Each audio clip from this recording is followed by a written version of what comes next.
মোবাইলের সবচেয়ে গুরুত্বপূর্ণ 4টি সেটিংস যা আপনাদের প্রত্যেকের কাজে আসবে।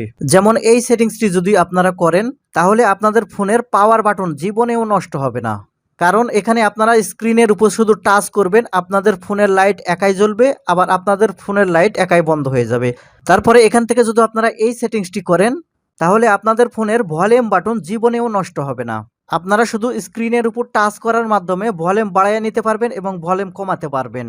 এরকম গুরুত্বপূর্ণ 4টি সেটিংস এই ভিডিওটিতে আমি আপনাদের দেখাতে চলেছি। আশা করি সম্পূর্ণ ভিডিও জুড়ে থাকবেন, তাহলে আপনাদের মোবাইলের সবচেয়ে প্রয়োজনীয় 4টি সেটিংস আপনারা জানতে পারবেন।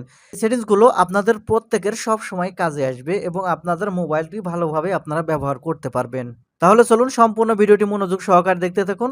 আপনাদের মোবাইলের এই গুরুত্বপূর্ণ 4টি সেটিংস আপনারা কিভাবে করবেন। এই প্রথম সেটিংসটি করার জন্য সর্বপ্রথম এখান থেকে আপনাদের ফোনের এই সেটিংস অপশনটি এখান থেকে ওপেন করে নেবেন। তারপর একটু স্ক্রল করে নিচের দিকে আসবেন। এখান থেকে শর্টকাট এন্ড অ্যাক্সেসিবিলিটি এই অপশনটি ওপেন করবেন। তাহলে এখানে স্মার্ট মোশন এই অপশনটি দেখতে পাবেন। এখন এখান থেকে স্মার্ট মোশন এই অপশনটি ওপেন করবেন। এখানে প্রথমে একটি অপশন দেখতে পাবেন স্মার্ট স্ক্রিন অন। আপনি এখন এখান থেকে স্মার্ট স্ক্রিন অন এই অপশনটি ওপেন করবেন।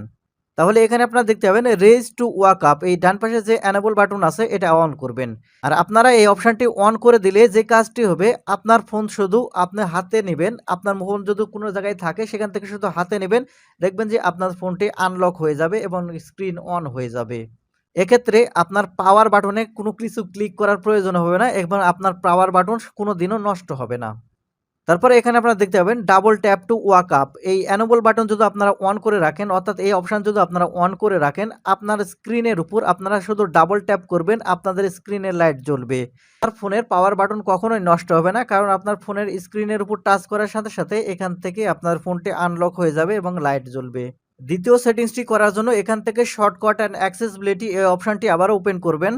তারপরে নিচের থেকে অ্যাক্সেসিবিলিটি এই অপশনটি ওপেন করবেন। অ্যাক্সেসিবিলিটি মেনু এই অপশনটি এখান থেকে ওপেন করবেন। এখানে নিচে লক্ষ্য করলে দেখতে পাবেন অ্যাক্সেসিবিলিটি মেনু শর্টকাট, এর ডান পাশে দেখেন একটা অফ অন বাটন আছে, এখান থেকে এই বাটনটি এখান থেকে অন করে দিবেন। তারপরে এখান থেকে অ্যালাও অপশন আসবে, এই অ্যালাও অপশনের উপর ক্লিক করবেন। এখান থেকে ওকে বাটনের উপর ক্লিক করবেন। অ্যাক্সেসিবিলিটি মেনু অ্যান্ড শর্টকাট এই অপশনটি অন করে রাখলে যে কাজটি হবে, এখান থেকে আপনাদের স্ক্রিনের উপর শুধু আপনারা টাচ করবেন, আপনাদের ভলিউম বাড়বে এবং এই স্ক্রিনের উপর টাচ করলে এখান থেকে ভলিউম কমবে। এখানে ফোনের কর্নারে আপনারা দেখতে পাবেন একটি ম্যান আইকন, এই ম্যান আইকনের উপর আপনারা ক্লিক করবেন। ক্লিক করার পর ডান দিকে সোয়াইপ করবেন, দেখতে পাবেন এখানে ভলিউম। আমি যদি এখান থেকে ভলিউম ডাউন এই অপশনে ক্লিক করি, দেখতে পাচ্ছেন কমে যাচ্ছে ভলিউম।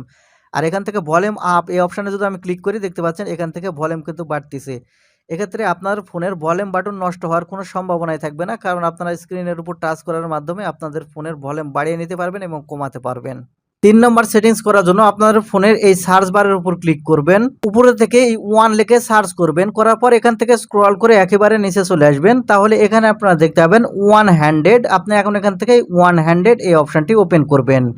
এখান থেকে ডান পাশে একটি এনেবল বাটন আছে, এই এনেবল বাটনটি অন করে দিবেন। আর এই এনেবল বাটনটি অন করে দিলে যে কাজটি হবে, আপনাদের মোবাইলে আপনারা এক হাতে ব্যবহার করতে পারবেন। এখন 4 নম্বর সেটিংসটি করার জন্য এখান থেকে শর্টকাট অ্যান্ড অ্যাক্সেসিবিলিটি এই অপশনটি আবারও ওপেন করবেন। তাহলে এখান থেকে আবারও দেখতে পাবেন স্মার্ট মোশন, আপনি এখন এখান থেকে স্মার্ট মোশন এই অপশনটি ওপেন করবেন। স্মার্ট মোশন অপশনটি ওপেন করলে এখানে আপনারা দেখতে পাবেন shake to turn on the screen, অর্থাৎ এই এনেবল বাটন যদি আপনারা অন করে রাখেন তাহলে আপনাদের ফোন শুধু ঝাঁকি দিবেন, আপনাদের যে ফ্ল্যাশ লাইট আছে, অর্থাৎ আপনার মোবাইলে যে লাইটটি আছে সেই লাইট কিন্তু অন হয়ে যাবে। তো বন্ধুরা, এই ছিল আজকের এই গুরুত্বপূর্ণ 4টি সেটিংস। আশা করি আপনাদের অনেকের কাজে আসবে। তো ধন্যবাদ ভিডিওটি দেখার জন্য।